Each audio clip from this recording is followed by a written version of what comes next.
Okay, welcome back. So in this module, I want to give you a couple of examples where I just build on this idea of creating a sales ladder. So in the previous video, I gave you an example of a dentist where his very first contact would be a free teeth clean, then it can be fixing a cavity, then a crown, then an implant, then teeth whitening, then dentures, and then a maintenance plan. Let me give you another example. So a while back, I was approached by some chaps who specialize in the world of dating advice, and specifically for men. And their market really is, men who have been in relationships and they're kind of, hitting their 40s or their mid 40s, and maybe they've gone through a breakup or a divorce, and they're a little bit clueless about how to go about this whole dating thing, right?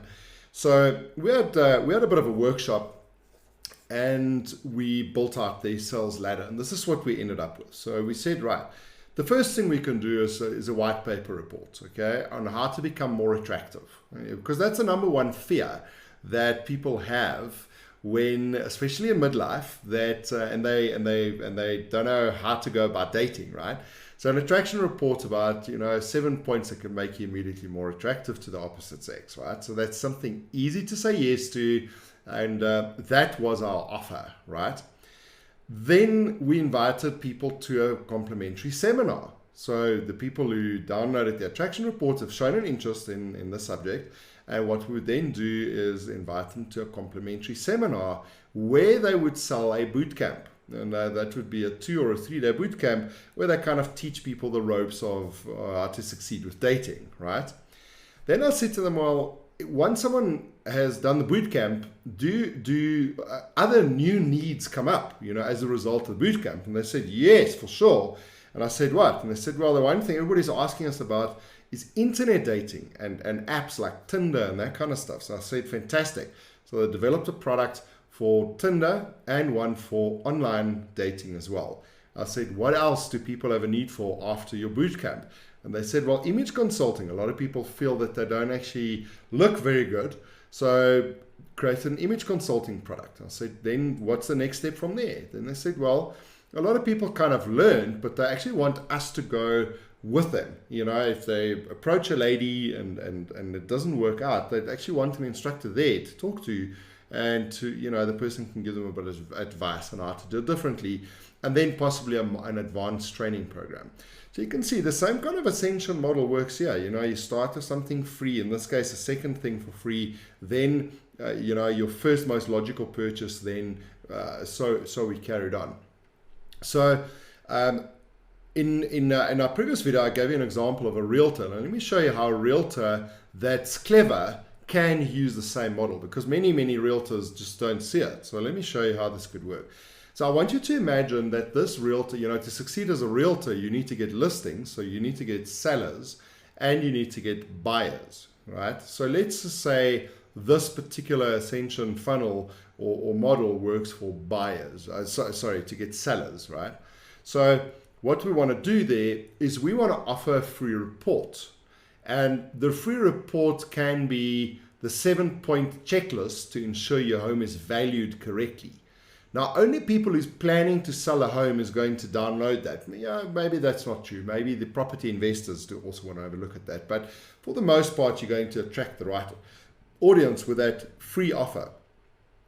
Then what you could do after that is you could say, right, I offer a free valuation service where I will personally run you through this 7-point checklist. And that's, again, the next free step.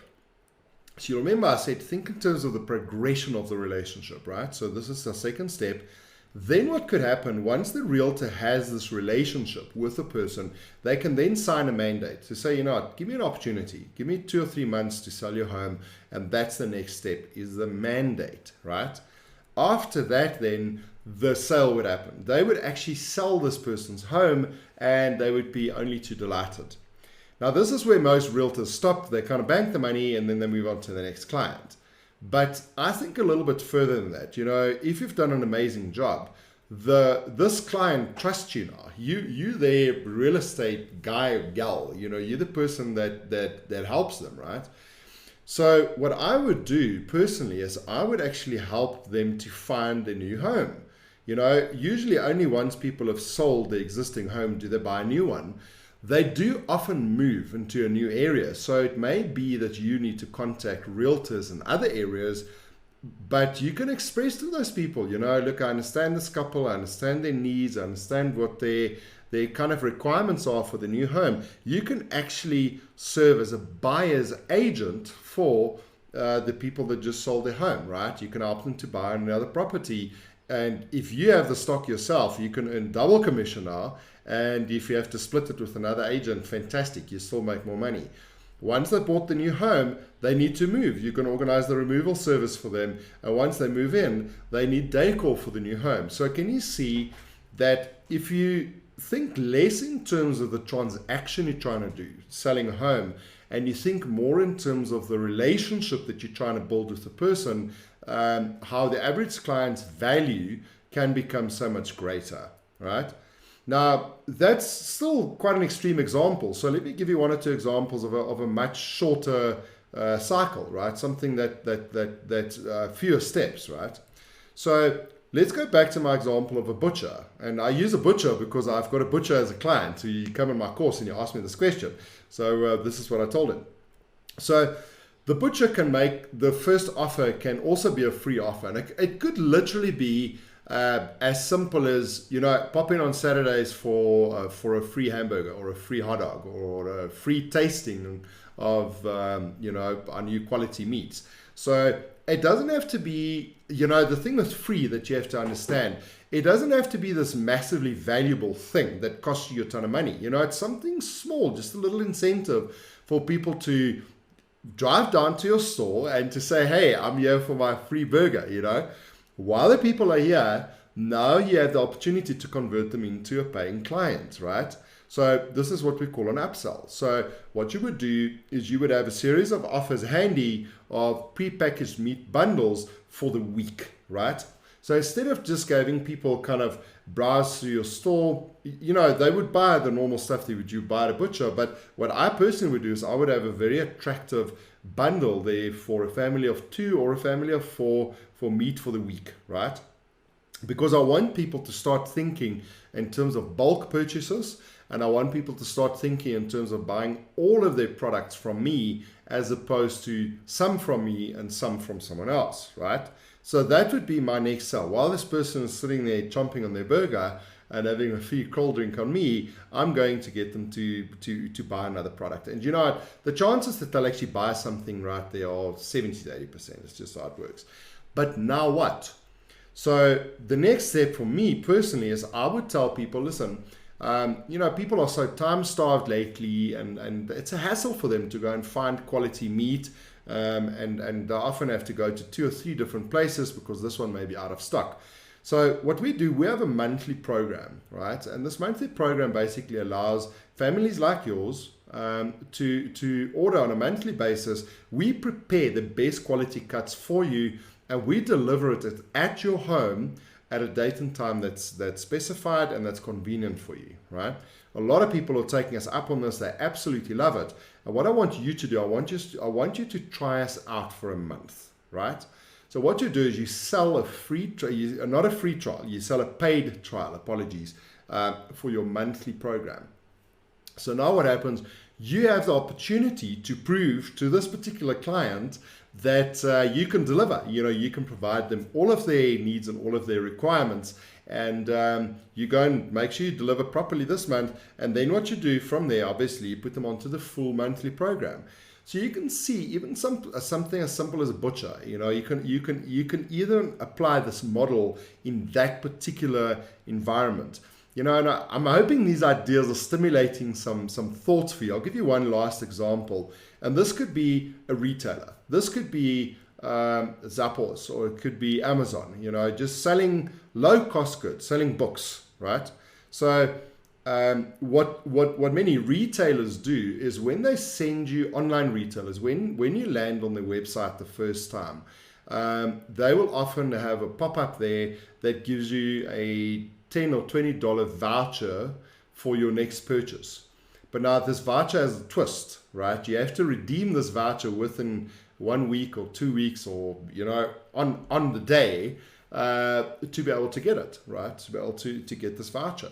So they know that once someone has bought from them the first time, the chances are they're going to buy again. So free voucher leads to the first sale, so people can redeem that voucher.